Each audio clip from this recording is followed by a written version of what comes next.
I went to my father in the faith, Apostle David Juma, and I told him I've met a lady and we are discussing about marriage. He told me, give me 2 weeks to pray. Those were the longest weeks of my life. Because many people start from home instead of starting from church. Because you can go home, pay dowry, then your pastor tells you, there's something I can't mention, but there's a contention in the spirit concerning this woman. You've already paid dowry. So I never even told my parents, I told my spiritual father. And he told me, I've prayed, I've not seen anything, you have my blessing. So I knew this thing is sealed. The second thing I did was we had to go to their homes. I didn't want her parents to see this thing on newspaper and we've not even honored them. So I felt, let me just introduce her to my parents, then go to their home and introduce ourselves.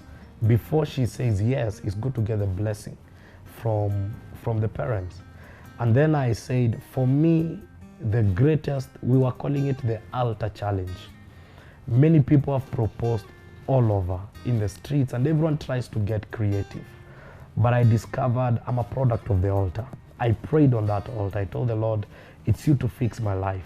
And I wanted to connect our engagement to the altar because God becomes a witness and God becomes the one that seals things. So my proposal, I remember that day I was preaching and it was powerful. And she was there with the ushers, nini. But we had planned with my small sister that this time lights should go off. Then I'll call her, and when she comes on the pulpit, lights should go on, and you guys will have the cabana of Will You Marry Me? But I wanted you to be on the altar. So she didn't know about it. And on that day, everything went as planned.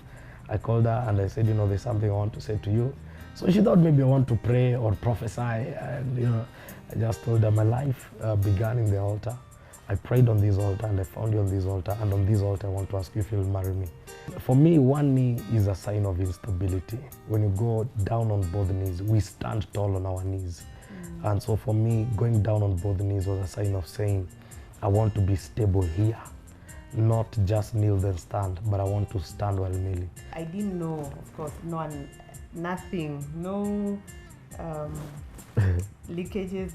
I couldn't even make head or tail. So I was just standing there with a couple of friends, and he was on the altar. They were singing this Travis Green song, You Made a Way.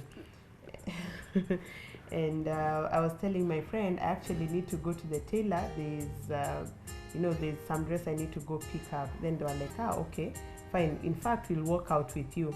So as I was going to the altar to tell him, Mr. T that don't wait up for me. I've gone ahead. So you, when you're done, but I didn't even make it to where he was. The lights went off. So I was like, hiya, clearly we are being told, because that's the sign. Usually when the lights go off, it's time to leave the church. So I was like, I think today, clearly we've overstayed, but we hadn't even overstayed. So kidogo, then I see the lights. Not all of them went on, just a few, I think, at the front. Then I find him, 2 knees on the altar. There are some ladies carrying placards. And I'm like, okay. At that point, I couldn't even move. I was totally, in that moment, I didn't even know what to say, what to think. So I just stood still.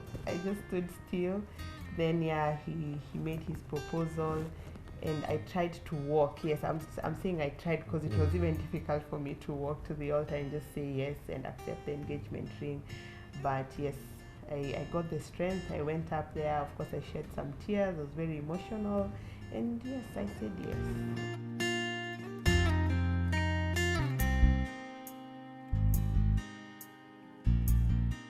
So for my wedding, just as my friend came to tell me about the color theme, purple and pink, those were my colors. In fact, when we were, when we were discussing with Tony what colors and what we'd want, he tried convincing me of other very beautiful colors, but I stuck to my purple and pink. For me, purple is a sign of royalty, and pink has the girlish kind of effect, so I didn't want to lose on either of the colors. So those are the colors that I actually went with. When we were planning for the wedding, I personally wanted something very simple. I didn't want to go all out. I'm an introvert, so I didn't want to have all these media attention, everyone knows. Yeah, so, but anyway, we had to consider a lot of things that for both our families, it was the first wedding, and even on his side, it was the first wedding. And our families were actually really looking forward to this big day. Of course, we did encounter challenges, but all in all, we prayed. We prayed and trusted on God, and we wrote down, like, this is what we want. We wanted a garden wedding. That one, at least both of us were okay with that. We knew what we wanted. If it's the photos, where we'd actually invest more. Photos, that is something we'd remain with. Our rings, that's something we'd always look at and remember, about our wedding. So yeah, the challenges that came about up until that day, but God was faithful. We trusted on Him, and He provided for us. And yeah, we are really grateful. We always look up to God.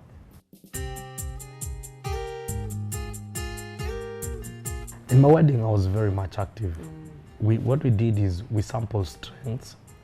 I looked at her strength, looked at my strengths, and I discovered she's very good with spending. I'm very good with budgeting. So now my strength was, let's do the budget. And she's very good with thinking budgets. I'm very good with faith. So I told her, how much do we want? Let's write it down. Because what we present to God is what will provide. You do this budget, that's what God will provide.